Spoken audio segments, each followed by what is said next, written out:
कृष्णम वंदे जगद्गुरुम। जीवन सुरताल से राजेंद्र अग्रवाल आप सभी का स्वागत करता है। आइए आज हम स्वामी विवेकानंद के जीवन से बचपन से जुड़ी हुई एक घटना आपके सामने लेकर आ रहा हूँ।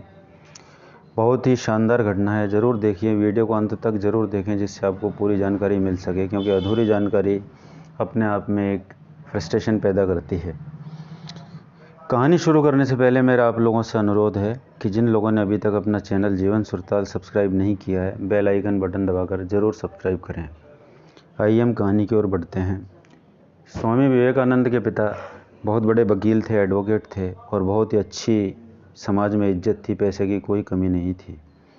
अचानक उनके पिता का जब देहांत हो गया तो पारिवारिक स्थिति बहुत ज़्यादा बिगड़ गई और इतनी बिगड़ गई कि परिवार बुरी तरह से लचर हो गया। कुछ दिनों बाद उनकी माँ का भी देहांत हो गया। अब बालक नरेंद्र इधर उधर घूमते रहे। मेधावी थे ही शुरू से। मेधावी बालक जब इधर उधर घूम रहे तो धीरे धीरे वो स्वामी रामकृष्ण परमहंस के संपर्क में आए। बहुत ही आस्तिक प्रवृत्ति के थे, लेकिन परिस्थितियों ने उन्हें नास्तिक बना दिया। वो जिसके पास भी जाते थे एक ही बात कहते थे, आपने ईश्वर को देखा है? जो भी कहता हाँ देखा है, तो वो उनसे यही कहते थे कि आप मेरे को दिखा सकते हैं तो मैं आपका अनुयायी बन सकता हूँ। जिसके पास जाते उसके पास यही प्रश्न रहता था। अब वो इसी प्रश्न को लेकर स्वामी रामकृष्ण परमहंस, जो महाकाली के भक्त थे, कलकत्ता में रहते थे, महाकाली मंदिर में उनके पास गए और वहाँ जाकर उनको प्रणाम किया और प्रणाम करके बोले कि स्वामी जी, क्या आपने भगवान को देखा है? रामकृष्ण परमहंस योगी थे। उन्होंने बालक में बहुत सारी छुपे हुए गुणों को पढ़ा, देखा और समझा। उन्होंने कहा कि हाँ, मैंने देखा है। फिर आगे उनका प्रश्न था कि क्या आप मेरे को दिखा सकते हैं? तो वो बोले कि हाँ, मैं आपको दिखा सकता हूँ। स्वामी विवेकानंद, जिनका नाम नरेंद्र था, बचपन में बालक नरेंद्र, बोले कि जल्दी चलो, मेरे को दिखाइए, भगवान को देखने की मेरी बहुत ही उत्सुकता है। तो स्वामी विवेकानंद ने कहा कि आप अंदर चलकर माँ के मंदिर में माता के सामने बैठिए, मैं अभी आता हूँ। अब जैसे ही वो अंदर जाकर बैठे, स्वामी रामकृष्ण परमहंस भी उठकर अंदर की तरफ गए और अंदर जाकर पहले तो उनसे पूछा कि यदि मैं आपके सामने अमृत का भरा हुआ प्याला रख देता हूँ और आपको मक्खी बना देता हूँ, और अमृत एक ऐसी चीज़ है जिसको पीकर आदमी अमर हो जाता है, अमृतत्व को प्राप्त कर लेता है, तो आप उस अमृत को किस तरह से पिएंगे? उसमें कूदकर पिएंगे या किनारे पर बैठकर पिएंगे?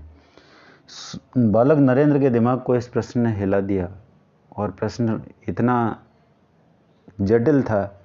उन्होंने सोच समझकर जवाब दिया कि स्वामी जी, किनारे पर बैठकर ही पीना पड़ेगा। उनकी आधी समस्या तो उसी में समाप्त हो गई। अब उनको इच्छा थी कि मुझे भगवान को देखना है। तो स्वामी परमहंस थे, स्वामी रामकृष्ण परमहंस ने अपने दाएं पैर का अंगूठा उनके बदन से एकदम स्पर्श किया। स्पर्श करते ही उनके शरीर में एक अलौकिक शक्ति का संचार हुआ और उस अलौकिक शक्ति के संचार ने उन्हें ईश्वर का साक्षात्कार कराया। और साक्षात्कार करते ही उन्होंने कहा कि बस गुरुजी, रोक दो।